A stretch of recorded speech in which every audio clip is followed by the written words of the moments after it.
네, 안녕하십니까. 오늘 중요한 잔칫날인데 절대 시간을 초과하면 안 돼가지고 시간을 메모하느라고 조금 시간을 소요했습니다. 오늘 발표하게 된 구미영이라고 합니다.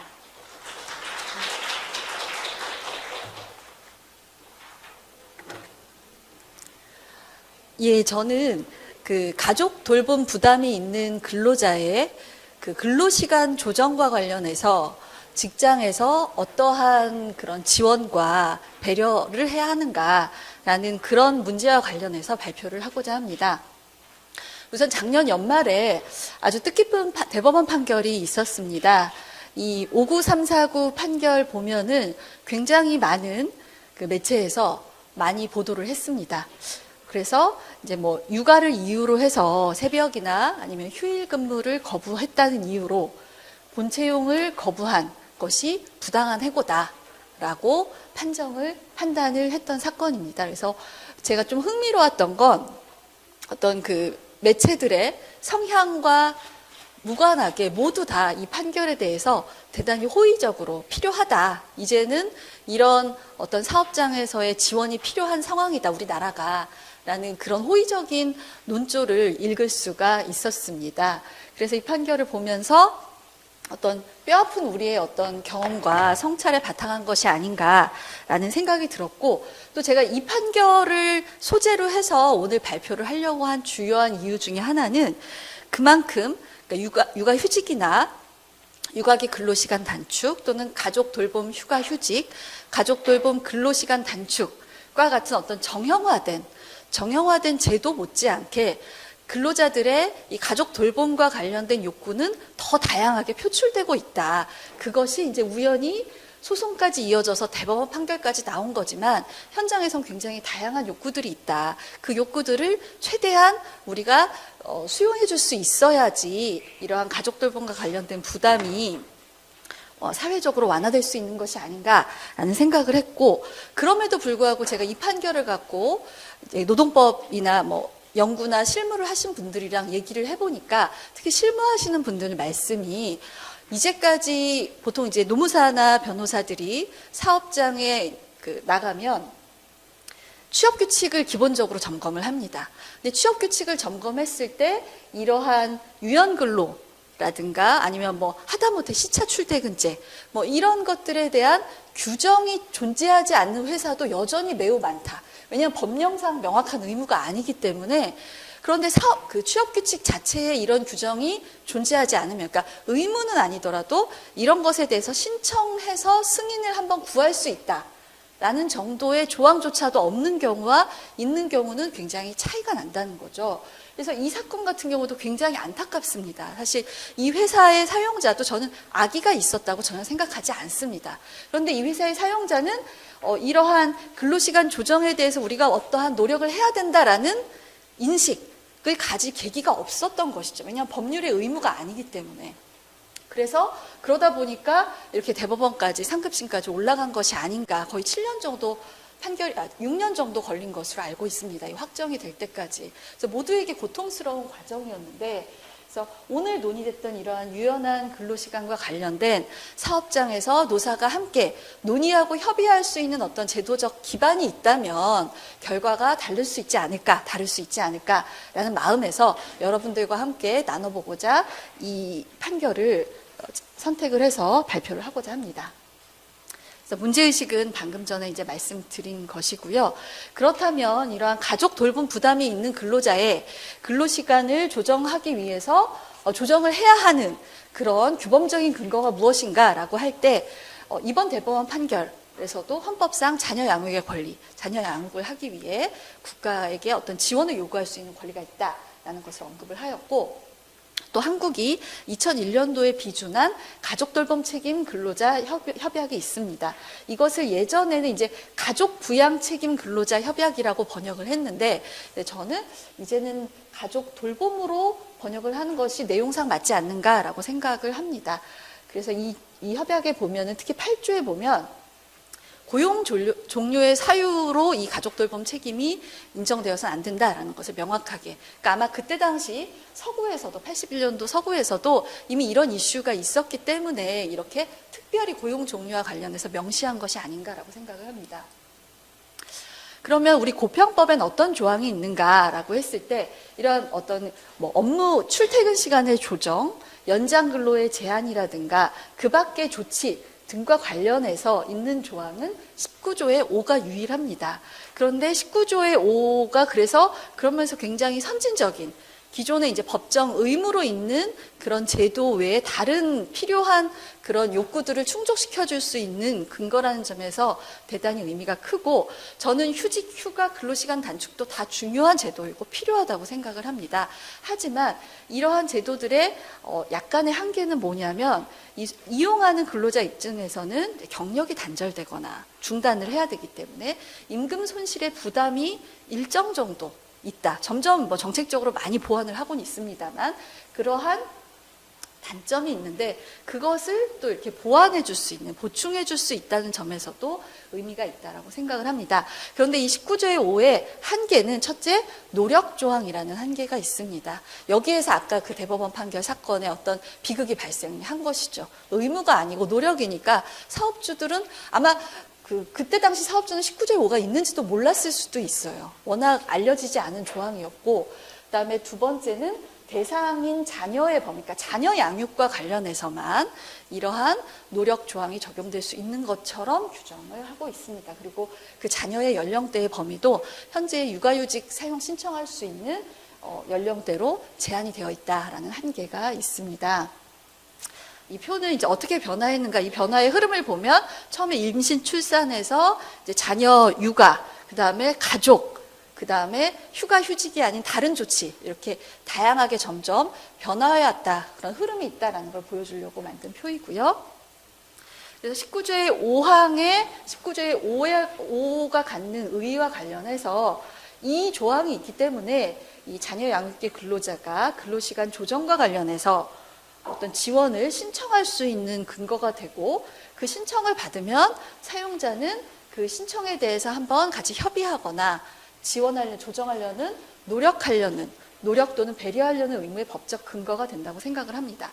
그리고 이 사건처럼, 이 대법원 판결 사건처럼 그래서 이 조정이 안 돼서 이 사건 같은 경우도 해당 근로자가 조정이 안 되니까 새벽에 출근을 안 했어요. 근로시간이 배정이 됐지만.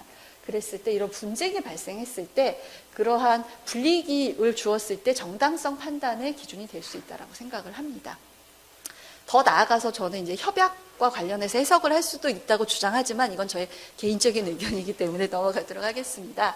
그렇다면 또 다른 방식, 아까 19조의 5를 적용해서 판단을 하는 방식도 있고 두 번째로는 고평법상의 차별로 포섭하는 방안이 있습니다.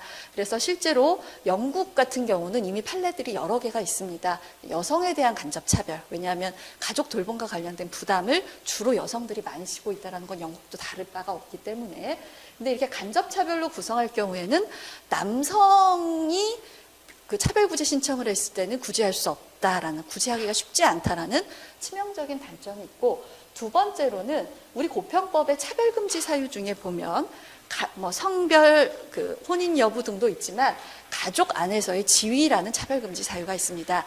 그것을 이제 예전에는 이제 장녀라는 이유로 해서 아니면 딸이라는 이유로 해서 차등 대우하는 가족수당 같은 게 대표적인 그 과거 사례죠. 라고만 해석을 했는데 이것을 동일한 문구가 있는 영미권에서는 가족 안에서의 지위차별로 포섭을 해서 또 캐나다는 실제로 해석해서 적용하는 사례가 있습니다. 그리고 그 가족이 장애가 있는 가족인 경우에는 이제 장애가 있는 가족과 연결되어 있다는 것을 이유로 한 차별로 포섭하는 것이 또 미국과 영국에서 사례가 있습니다. 그렇다면은 이제 요 처음에 소개드린 저희에게 많은 고민을 던져주는 이제 이 사건을 보면 그러니까 용역업체에서 일하는 근로자라고 보시면 되겠습니다. 그래서 용역업체다 보니까 계속 같은 일을 하고 있는데 같은 데서 일을 하고 있는데 그 용역업체가 바뀌어버린 거죠. 바뀌면서 변경되면서 이제 문제가 생겼습니다. 이전 업체에서는 이 여성의 사정을 고려해서 새벽 근무나 휴일 근로를 면제를 해줬습니다. 그러니까 배정을 안 해준 거죠.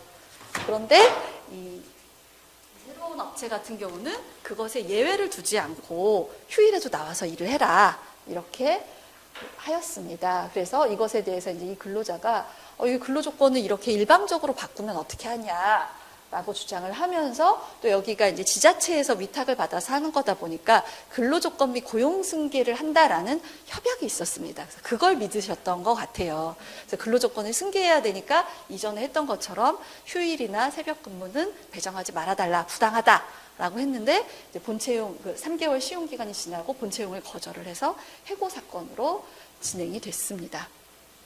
이 사건이 진호위에서 근로자 패소, 중노위에서 근로자 승소, 그다음에 1심에서 근로자 승소, 2심에서 근로자 패소 이렇게 엎치락뒤치락 했던 그러니까 처음 다퉈진 사안이다 보니까 그랬던 것 같습니다. 그래서 1심과 2심에서 왜 근로자가 패소했고 승소했는지를 요지를 보시면 될 것 같습니다. 그래서 최종 상급심 판결인 대법원 판결에서는 직접 발췌 인용하신 부분을 보시면 알겠지만 특히 중요한 부분이 이러한 양육 부담으로 발생하는 근무상의 어려움을 근로자 개인이 전적으로 감당해야 한다고 할 수 없다. 그것이 헌법상 자녀 양육의 권리와 그리고 고편법 19조의 5에 근거해서 우리가 그걸 고려해서 해석을 해야 된다. 라고 하였습니다. 그렇다면 그 자녀 양육 부담을 이유로 해서 마냥 그런 근로자가 원하는 대로 다 근로시간을 원하는 대로 해줘야 되냐?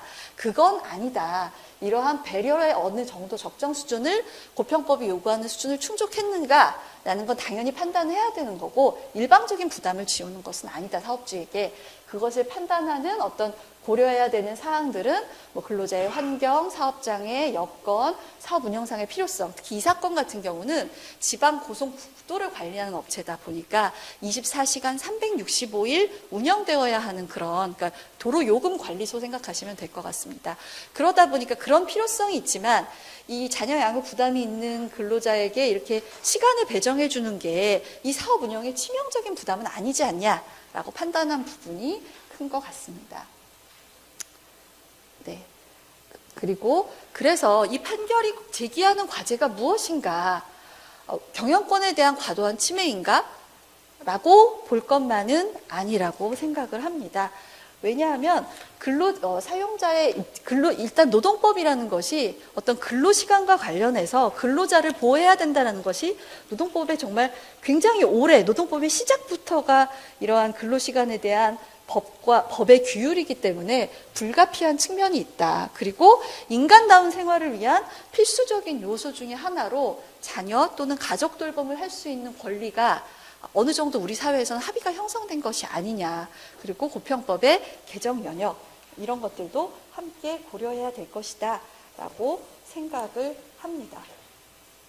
그리고 그런데 사업주 입장에서 이제 경영권에 대한 침해라고 생각을 하실 수 있는 게, 아니, 그러면 하루 걸러 한 명씩 근로자가 찾아와서 나의 이런 개별적인 필요를 수용해주기 위해서 이걸 해주세요. 근로시간을 이렇게 해주세요. 라고 하는 요구를 사업주가 언제 그걸 일일이 다 들어주고 맞춰주고 하는 게 너무 개별화된 욕구 아니냐.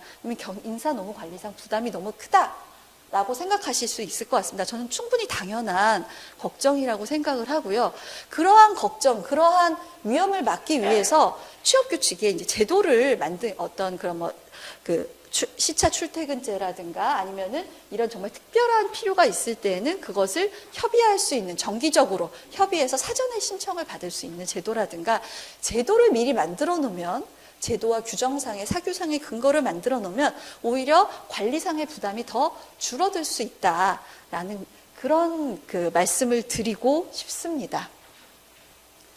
그래서 정책적 대응 방향은 이 판결을 통해서 우리가 얻을 수 있는 방향은 가족 돌봄 근로자가 양립할 수 있는 선택지를 다양하고 중첩적으로 보장을 해주고 또한 사각지대라고 할 수 있는 실질적 사각지대인 중소기업이나 저임금, 비정규직 근로자의 필요에 맞출 수 있도록 정책을 만들어야겠다라는 생각이 듭니다. 그래서 첫 번째로는 19조의 5를 개정해서 근로시간 조정을 신청할 권리, 신청을 하면 사용자가 그에 대해서 검토하고 같이 협의해서 뭐 거부할 수도 있죠. 우리 회사의 사정상 이러이러해서 아니면 절충해서 이러한 방식으로 하자라고 하는 그런 신청할 권리를 규정을 하자라는 그래서 신청하고 사용자는 그걸 검토할 의무 규정으로 개정하는 것이 필요하다라고 생각을 하고, 또 오늘 참석하신 또 귀한 내빈께서 벌써 주신 의견은 일단 19조의 5의 적용 대상을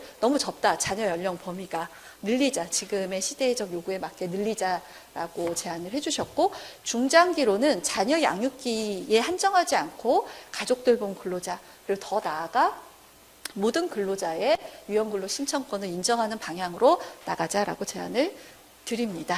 1분이 남았네요. 예.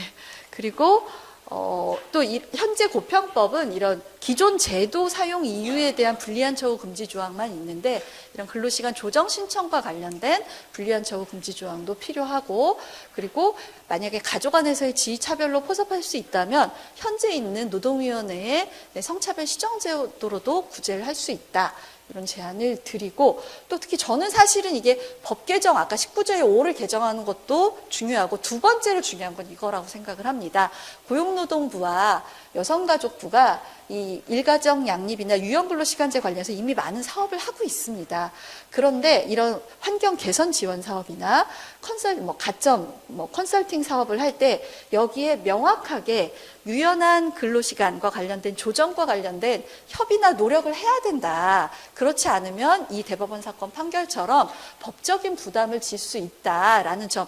그러니까 겁을 주자는 게 아니라 이런 위험이 이미 이제 현실화가 됐기 때문에 이런 리스크에 대해서 사업주들한테 충분히 알려주고, 이걸 막기 위해선 규정과 절차를 어떻게 바꿔야 하는지에 대해서 컨설팅 내용에 좀 강조해서 넣었으면 좋겠다. 이 부분이 정말 시급하다라는 말씀을 드리고, 12분이 됐지만 마지막으로 하나만 말씀드리면, 근데 이제 유연한 근로시간 제도와 관련해서 서구의 경험에서 주는 것은, 그런데 이것이 갖는 약점이 있다. 왜냐하면 이것도 역시나 여성에 대한 낙인이 될 수 있다. 여성에게만 휴일 근로를 빼주고 여성에게만 근로시간을 짧게 쓸 수 있게 해주는 이런 제도로 낙인 찍기의 효과가 분명히 확인이 어느 정도 될 수도 있기 때문에 이를 막기 위한 노력이 대단히 필요하다. 역시나 컨설팅이나 아니면 정책적 목표에서 명확하게 중요한 목표로 관리해야 되지 않을까라는 말씀을 드리면서 마무리 짓도록 하겠습니다. 감사합니다.